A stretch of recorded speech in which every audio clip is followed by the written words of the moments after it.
Kasabay ng utos ng korte at gayon na rin sa pagtatapos ng kanyang pagpapagamot, ikinulong na sa Pasig City Jail itong si KOJC leader Apollo Kibuloy. 2 linggong mananatili si Kibuloy sa holding area ng naturang bilangguan bago siya ilipat sa regular na pitan. Kunin natin ang live report ni Madeline Villar Moratillo. Mads, kumusta si Kibuloy?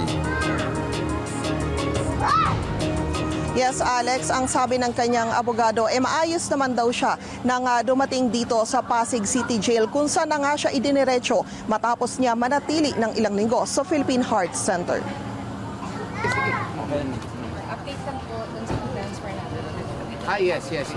As of now, si Pastor dinadala na po dito, no? Di lang ako nakahabol kasi galing ako sa Department of Justice.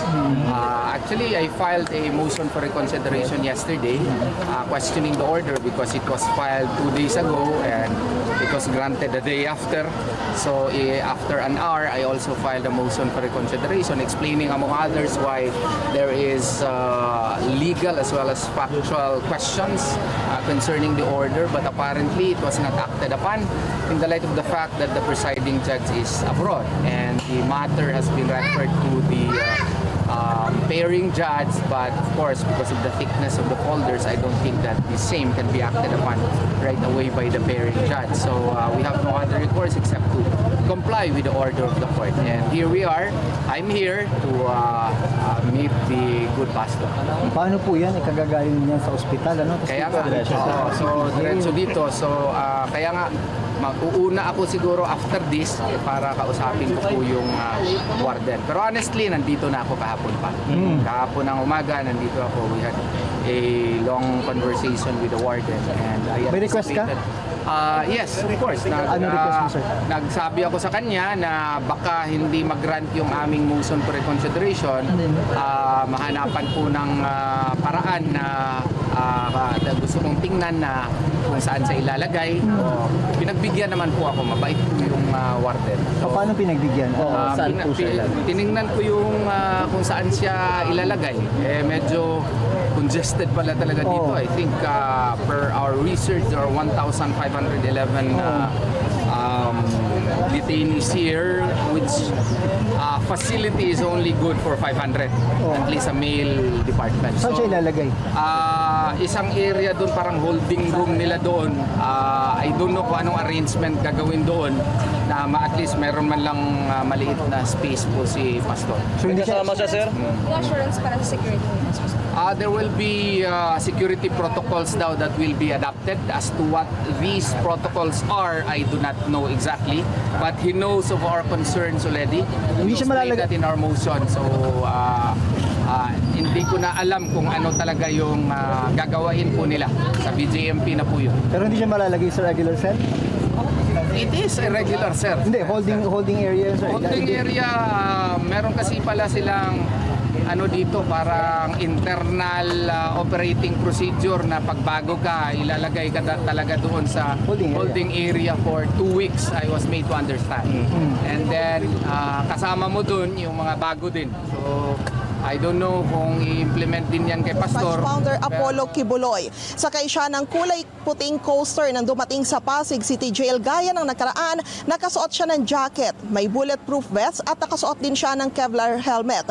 Ngayong araw manatapos ang medical furlough na ibinigay ng Pasig City Regional Trial Court kay Kibuloy. Sa kautosan ng korte mula sa Philippine Heart Center sa Pasig City Jail na siya dadalhin sa halip na sa detention facility sa Camp Crame kung saan siya dati nakadetine. Dinala siya sa ospital dahil sa daing na irregular heartbeat at impeksyon sa dental implant. Si Kibuloy ay naharap sa mga kasong human trafficking at sexual abuse sa korte. Ayon kay Attorney Israelito Torrio ng abogado ni Kibuloy, inaasahan na nila ang kautosan na ito ng korte dahil na rin sa kasalukuyang sitwasyon ng politika na hindi anya pabor sa kanila. Pero inaapilaan niya nila sa korte na irekonsidera ang naging desisyon nito. Sa impormasyon na nakuha ayon kay Torrion, 2 linggo munang mananatili si Kibuloy sa holding area dito sa Pasig City Jail bago siya ilipat sa regular na selda. Ang paliwanag naman ng Philippine National Police, pansamantala lang naman talaga ang pananatili ni Kibuloy sa Campo Crame. Pakinggan natin ang tinig ni PNP spokesperson Police Brigadier General Jean Fajardo.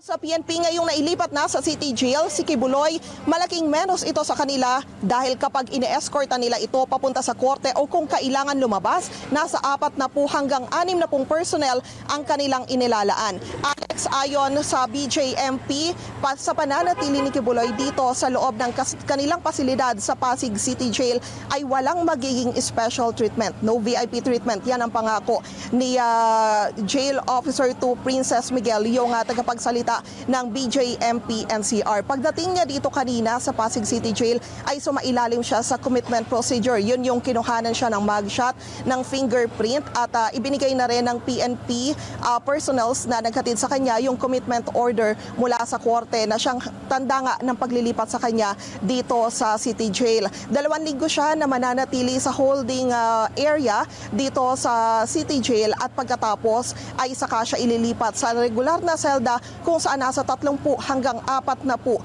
ang makakasama daw niya noon. Balik sa inyo dyan, Alex. Okay, Mads, sakali mang maulit muli ang kanyang iniindang sakit sa puso, yan bang Pasig City Jail, meron bang nakatalagang doktor, nurse para tumingin sa kanya at masigurong kanyang mabuting kalusugan? Yes, Alex, ang sabi nila ay handa naman daw silang tumugon sa medical emergencies kung sakasakali man. Okay, maraming salamat sa iyo, Madeline Villar Moratillo. Live po dyan sa lungsod ng Pasig. Maraming salamat sa inyo pong pagsubaybay sa Mata ng Agila Primetime. Para malaman ang matatag, matapang at matapat na mga balita, i-follow lamang at mag-subscribe sa @Net25 TV.